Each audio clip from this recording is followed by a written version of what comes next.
खजुराहो में माननीय मुख्यमंत्री जी के साथ विभागों की समीक्षा बैठक चल रही है। हमारे विभाग की खाद्य नागरिक आपूर्ति उपभोक्ता विभाग की अभी बैठक जस्ट खत्म हुई है और बैठक में बहुत सी मुद्दों पर चर्चा हुई। बहुत से सकारात्मक निर्णय भी हुए। अभी तक 2 साल में हमारे विभाग ने के द्वारा करीब 2300 करोड़ का फ्री अनाज हमने आम गरीब व्यक्तियों को दिया है। 23,000 करोड़, 900 करोड़ की सब्सिडी हमने दी है।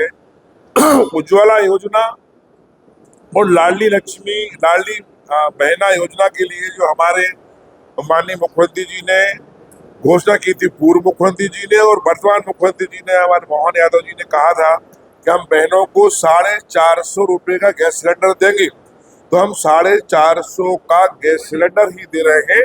उसके ऊपर जो पैसा लगता है करीब 900 करोड़ रुपया हमने अनुदान अभी तक दिया है।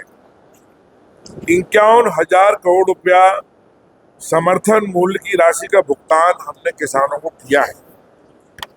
हमने करीब 28,000 दुकानों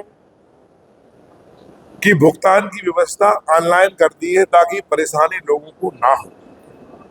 39 नए केंद्र भी हमने बनाए हैं, नवीन केंद्र बनाए हैं पीडीएस के अंतर्गत, ताकि लोगों को परेशानी ना हो और इससे एक समस्या का समाधान हो सके।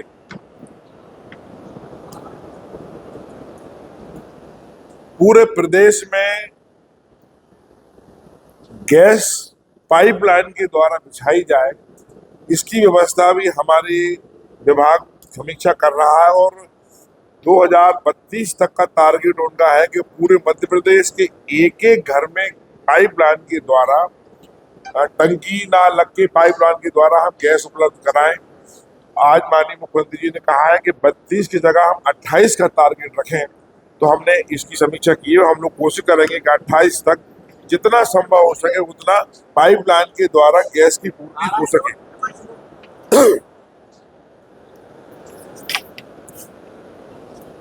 अन्य अभी मुख्यमंत्री जी हमारे सागर आए थे और विधानसभा में उन्होंने अन्य सेवा कार्यक्रम शुरू किया था।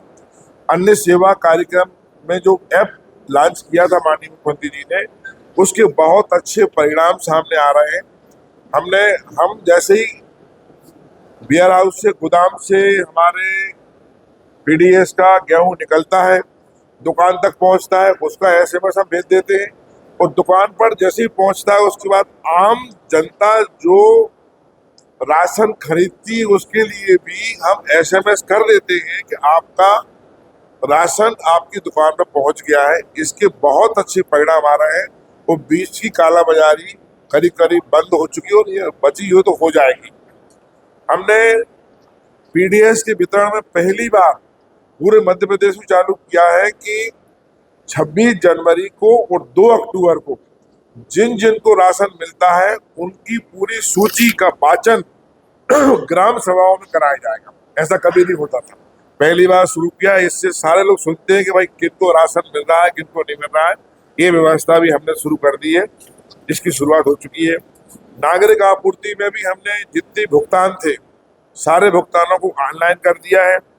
परिवहन में कई जगह गड़बड़ी होती थी तो उसमें हमने सारी गाड़ियों में जीपीएस लगवा दिए हैं। जीपीएस सिस्टम के बाद में परिवहन की गड़बड़ियां भी करीब खत्म हो चुकी हैं। हम जब गांव में जाते हैं, पॉलिटिशियन हो या अधिकारी हो, तो बहुत सारे लोग बहुत कम लोग बचे हैं अब तो, लेकिन बोलते हमें राशन पर्ची नहीं बनी, या आपके नगर पालिकाओं की बाढ़ में ही बोलते होंगे। तो हमने करीब 14 लाख नई पर्चियां बनाई हैं, राशन पर्चियां बनाई हैं, और जिसको आवश्यकता हो हमारी कोशिश रहेगी कि हम उनकी पर्चियां बनाएं ताकि कोई भी व्यक्ति ऐसा ना रहे जिसको खाद्यान्न मिलने में असुविधा हो। देखिए, बुंदेलखंड एक जमाने में हमारा बहुत पिछड़ा हुआ एरिया था, लेकिन अब कोई स्थिति नहीं है। बुंदेलखंड में पर्याप्त पानी की व्यवस्था हो चुकी है। कैन बेतवा के बाद तो हमारा बुंदेलखंड पंजाब बन जाएगा। सुनिए, दूसरा बुंदेलखंड में ही सागर आता है।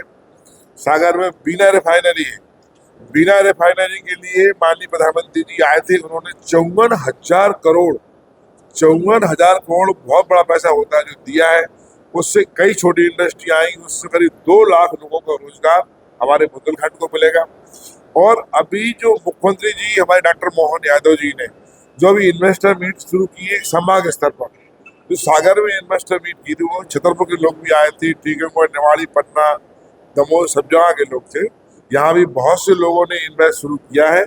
अब निवाड़ी में फैक्ट्री लगने वाली, चालू होने वाली है, सागर में हमारी फैक्ट्री लग रही है, पन्ना में भी बहुत कुछ होने वाला है। तो माइनिंग, खनिज संपदा जो हमारे यहाँ है, उसके लिए बहुत से इन्वेस्टर आने वाले हैं और आगे चल के हमारा बुंदेलखंड एक विकासशील और विकसित एरिया होगा। क्या आमदन निकला है? खजुराहो में माननीय मुख्यमंत्री जी की बहुत अच्छी सोच है। उन्होंने पहले भी जहाँ जहाँ हमारे ऐसे स्थान थे, धार्मिक स्थल थे, एक कैबिनेट हम लोगों की महेश्वर में हुई थी, देवी अहिल्याबाई का जहाँ बहुत बड़ा स्थान रहा है। एक पहले, उसके पहले दमोह के पास सिंग्रामपुर में हुई थी। अभी एक कैबिनेट बुंदेलखंड की, जहाँ से मैं आता हूँ, बुंदेलखंड खजुराहो में हो रही है। तो जहाँ भी मुख्यमंत्री इस प्रकार की कैबिनेट का आयोजन करते हैं, उनका सोच रहता है कि वहाँ की गतिविधियाँ कुछ बढ़ावा मिले, और यहाँ भी निश्चित रूप से कुछ उनका सोच होगा कि जो हमारे खजुराहो के लिए कुछ ना कुछ मिलेगा।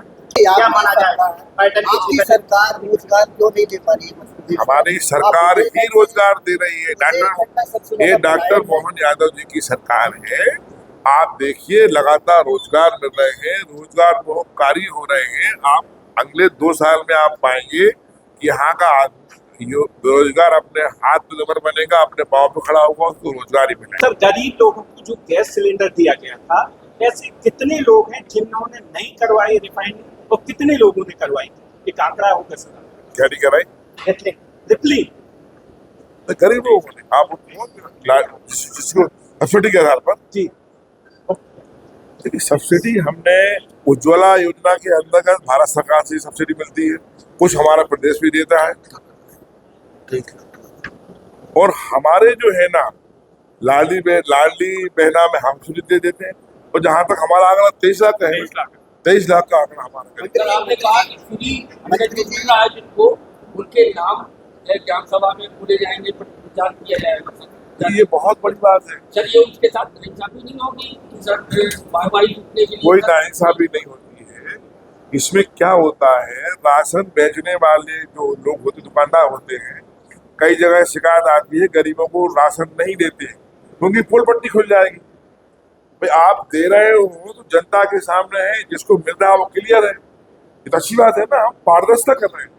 हमारे विभाग में हम बहुत सारी चीजें पारदर्शिता कर रहे हैं कि जनता के सामने रहे, और गरीब आदमियों के लिए उसके हित को कोई उठाघात ना करे, उसका वो वंचित ना रहे।